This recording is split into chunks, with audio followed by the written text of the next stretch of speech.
தங்கம் விலை கடந்த சில நாட்களாகவே ஏற்ற இறக்கம் என மாறி மாறி இருந்து வருகிறது. இதனால் வரும் காலங்களில் தங்கம் விலை எப்படி செல்லும் என்பதில் பலருக்கும் குழப்பம் உள்ளது.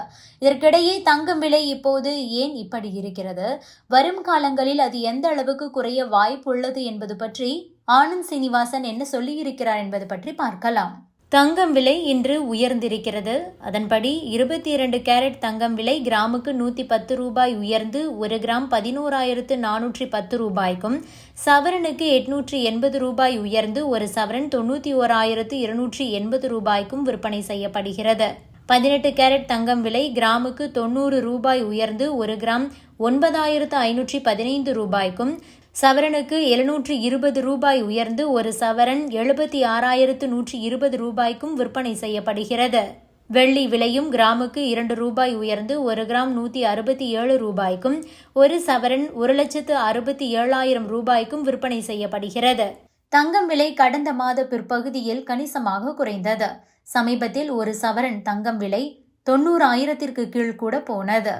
இப்போதும் கூட தங்கம் விலை கிட்டத்தட்ட அதே ரேஞ்சில் தான் இருக்கிறது.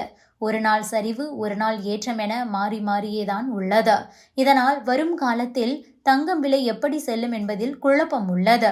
இதற்கிடையே பிரபல பொருளாதார வல்லுநரான ஆனந்த் சீனிவாசன் இது பற்றி விளக்கம் கொடுத்திருக்கிறார். அமெரிக்காவில் வரி விவகாரம் எப்படி செல்லும், ஏஐ பபிள் எப்படி என்ன செய்து கொண்டிருக்கிறது என்பது தொடர்பாக அவர் சில முக்கிய கருத்துக்களை பகிர்ந்திருக்கிறார். இது தொடர்பாக அவர் தனது யூடியூப் வீடியோவில் என்ன சொல்லியிருக்கிறார் என்றால், தங்கம் விலையில் லேசான ஏற்ற இறக்கம் தொடர்கிறது. வெள்ளி விலையும் கூட அதே இடத்தில்தான் இருக்கிறது. வெள்ளி விலை கிராமுக்கு 1 ரூபாய் 2 ரூபாய் இந்த பக்கம் அந்த பக்கம் போய்கொண்டிருக்கிறது. அதே நேரம் வெள்ளி விலையில் வாங்கும் விலைக்கும் விற்கும் விலைக்குமான வித்தியாசம் மிக அதிகமாக இருக்கிறது. இது எவ்வளவு நாள் தொடரும் என்பது நமக்கு தெரியாது. இதுதான் மார்க்கெட் நிலவரம். அமெரிக்காவை பொறுத்தவரை அங்கு உச்சநீதிமன்றம் ட்ரம்பின் வரி செல்லுமா செல்லாதா என்பது குறித்து விசாரித்து வருகிறது. ஆனால் ட்ரம்ப் என்னிடம் பிளான் பி இருக்கிறது என சொல்கிறார். இந்த வரி நிலைக்கவில்லை என்றாலும் வேறு பிளான் இருக்கிறது என கூறுகிறார். எனவே இந்த வர்த்தக வரி எப்படி போகும் என யாருக்கும் தெரியவில்லை, எனக்கும் தெரியாது. வரியை பற்றி எல்லோரும் இப்போது சும்மா அடித்து விடுகிறார்கள். அவர்கள் சொன்னது சரியாக போனது என்றால் ஜீனியஸ் என சொல்வார்கள். அதே நேரம் தப்பாகிவிட்டது என்றால் முட்டாள் என்பார்கள். அங்கு அமெரிக்க உச்சநீதிமன்றத்தில் என்ன நடக்கிறது என்பது நமக்கு தெரியாது. இவ்வாறு இருக்க அது எப்படி வேண்டுமானாலும் போகலாம். அங்கு ட்ரம்பின் குடியரசுக் கட்சி ஆதரவு நிலைப்பாட்டை கொண்ட நீதிபதிகள் 6 பேர் இருக்கிறார்கள். இதனால் இந்த மேட்டரில் என்ன நடக்கும் என்பதை தீர்ப்பு வரை நாம் சொல்ல முடியாது. எனவே அதை வைத்து முதலீட்டு முடிவுகளும் எடுக்கக்கூடாது. மறுபுறம் ஏஐ பபிள் பெரியதாகிக் கொண்டே செல்கிறது. ஃபேஸ்புக்கின் தாய் நிறுவனமான மெட்டா தனது ஷேல் நிறுவனம் மூலம் கடன் வாங்கி இருப்பதாக சொல்கிறார்கள்.